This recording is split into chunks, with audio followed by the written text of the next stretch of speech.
Hello friends, today we'll talk about some important concepts in life, and I will go through over in this concepts theory within the next few minutes. What are these concepts and why are they so important? And the key part of everything we do, let's start with something by asking a question. That's the thought process. What is thinking? Thinking is a process of asking and answering questions. And the better the quality of question, the better answers we get and better our lives get. The difference between the highly successful and not so is the quality of questions they ask. If you want a great life, you ask a great question. If you want a unique experience, ask a unique question. So the first question we are going to ask is about the species. There are a lot of species on the planet and humans are one of them. But imagine a tiger walking in the forest. All of a sudden the tiger stops, puts the paw on the head and says, "What is the purpose of my life?" Or there are birds flying and all of a sudden one bird descends on a tree. What's the purpose of my life? Do they do that? The answer is no. Only humans ask that question, what is the purpose of my life? Because humans have an extraordinary faculty of mind which makes them ask that question. But if none of the species on the planet have any purpose, why would humans have any purpose? So humans might not have any purpose either. But we are humans. We don't take no for an answer. If we ask the question, we are going to find the answer. So what is the purpose of human life? What is the purpose of my life? That is a question everybody will ask. And the answer to the question is, whatever purpose you give it to is the purpose of your life. There is no set purpose for the species, but we give it a purpose. And with the purpose comes the next question. We ask this question, what is the purpose of human life? To one country, 200 countries, all around the globe, across all cultures, across all languages. And the same answer comes back. Somebody says happiness, joy, peace, pleasure, tranquility, anything of a similar kind.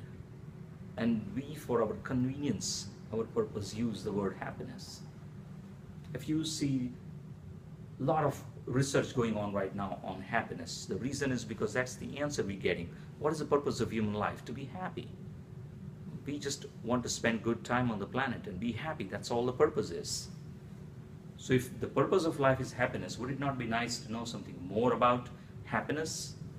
And happiness here is, I use as a term, you can think in the way you like. You can look at up as peace, somebody would look at joy or pleasure. But a single word for our convenience, we are using the word happiness. So if happiness is the purpose of life, should we not know more about it? And the answer is, of course, yes. How can we be happy? And we can be happy. I can go to Six Flags and take a roller coaster ride and, oh, that's 3 minutes. Exciting, awesome. But what after 3 minutes? The next question we ask is, how can I be permanently happy? How can we be permanently happy? Is there a solution to that? And of course there is. If that activity was going to give you pleasure, that means activity is giving people pleasure. Experience is giving people pleasure. And all of these experiences and activities lead to happiness. And what is happiness after all? It's a feeling. It's how we feel. The joy or pleasure or anything you say the word, what does that mean? Eventually it means a feeling. So life is all about a feeling. If you might not have heard this before, you say, oh, is that life all about? Life is all about a feeling, how we feel and what we experience. So our experiences are going to bring us joy and happiness. And it is all about a feeling, then the whole life is all about feeling.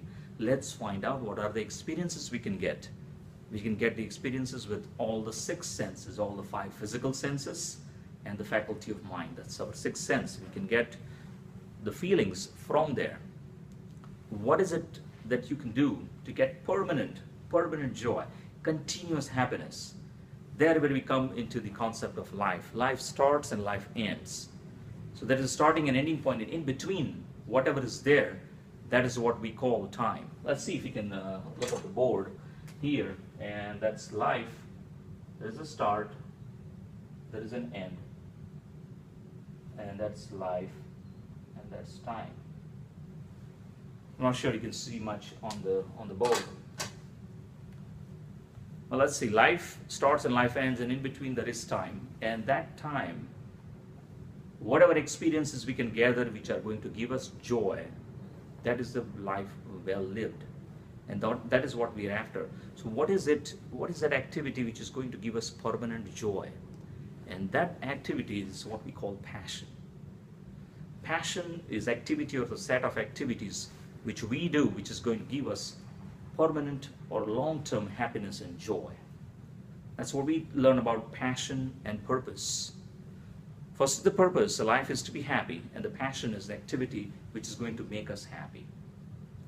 And when we go into that, the next thing comes up is, what are those things available to us in life on the planet which are going to make us very happy?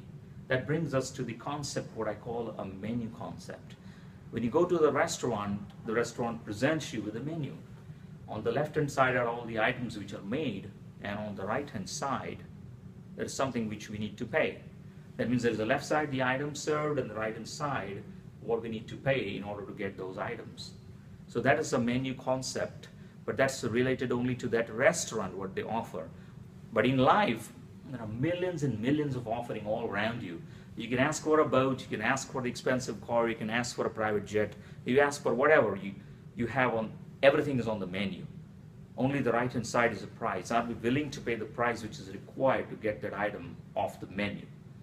And that becomes the key. That is the menu concept. Everything is available for you to get happy, but are we willing to pay the price for that? And that brings us to paying of the price. How do you pay the price? You pay the price by what I call a certificate of service. Anytime you see that, okay, that burger, and that's going to be $10, the $10 is a certificate of service. I coined that concept of certificate of service because whatever we do in life, except you count on oxygen or what we're breathing right now, currently it's free, but other than that, anything you see around me, everything has to be paid for. Everything is controlled by some other individual. You have to negotiate and get that thing. If you go out and get this board, you have to negotiate with the other person, and that negotiation ends when I hand him the certificate of service, which we call money. Initially, we used to give rice for wheat, but with the complex world, we have made it simplified, and what we call is a certificate of service, which we give money to other person, and that's the negotiation ends. Okay, I'm going to let you have this board, provided you give me enough number of certificate of service. You might have heard sometimes Zig talking about, you will get everything in life what you want if you give enough other people get what they want. And that is what the concept of certificate of service. For example, Dr. John is a surgeon. He's a neurosurgeon, does brain surgeries, and Mary is working as a grocery store clerk. Now Dr. John does one surgery, and his hospital gives him 8 hours of certificate of service. So it gives Dr. John worked 8 hours with the surgery. This is 8 hours of certificate of service. Mary goes to her job, checks out people at the register, and she gets a certificate of service, 8 hours of job done by her company. Now both of these people, Mary and John, go to a car dealer, and they present their 8 hours of certificate of service. How does a car dealer know how to value Dr. John's certificate versus how to value Mary's 8 hours of certificate?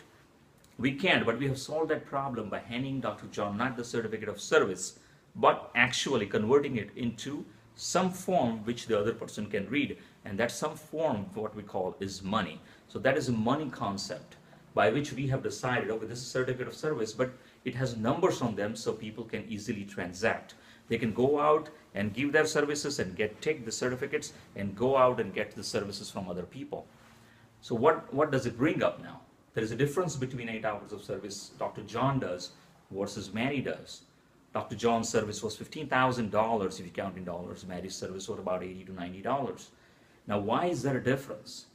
The difference between these two certificates of service is a difference between the knowledge and skill presented by each individual. And where are those available? The knowledge and skill is out open in the air. You can go and get knowledge and skills. Mary can go get knowledge and skills. knowledge and skills. If they have knowledge and skills, if they're not going to use it, what happens? They cannot get any certificates of service. Dr. John has all the knowledge but does not perform that surgery. Does he get any certificate of service? The answer is no. So what happens next is that conversion of that knowledge and skill into product and service. The knowledge and skill anybody has to be converted into product and services by which they can get the certificate of service which they can use to get what they want out of the menu. I think that's very simple. So now let's go ahead and understand about the knowledge and skill converted into product and service. Now there is a product, there is a service which is created, there is a product which is heart surgeries out there, there is a service, there is a hospital out taking care of that. But if that is not providing anything to any person out there, then what happens? So it has to be going out, the product and service has to be going out to the marketplace, and it has to be provided to people and create influence. 1 unit of influence is 1 person's life saved by the surgery. There's 1 unit of influence. And if you multiply that by the number of people served, that's the entire way the cumulative influence is going to be created. And that is what I call a principle of W equals to P times I. Let me write it down on the board. W equals to P times I. W equals to P times I. I is the level of influence which is created by the use of knowledge and skills to convert it in product and service, and then it creates influence. Let me give you an example. For example, Peter has a shop and he makes Subway sandwiches. $5 per sandwich, $1 profit. So $1 is a level of influence that Peter has on a customer and for himself, what he gets the money out of it. He serves 200 people, he gets 200 units of influence. That is $200, where $1 is his influence and P is the number of people served. So if he serves 200 people, he gets 200 I's, or 200 times $1, $200. That's how the principle of W equals to P times I work, where W equal to wealth or cumulative influence that is created. For example, if I give you the name of Bill Gates, or I tell you Google, or I tell you Larry Ellison and his Oracle, you know that because we have all used that product at some point of time. And that's the reason these people are wealthy, because it's not only just the knowledge and skill collected, but the product and service created, and that has been executed in the market in terms of creating influence, and influence is created in a large number of people. That is how the whole process works, which comes full circle, and that W, which is created, that wealth is created, you can use to go out and put anything your finger on to get things out of the menu. That completes the entire circle of how the whole process works, right from the species concept about the purpose and passion, and whatever you're passionate about, go and do. That's where you gather the knowledge and skill into that area. Then you put that knowledge and skill to work to create a product and service, and then you take it to create an influence and multiply it by the number of people to create maximum influence. We have several steps going after that, but this is just to give an introduction or start of a complete circle on that. And I hope that gives a good idea, a very clear idea about the purpose all the way to passion to creation of wealth.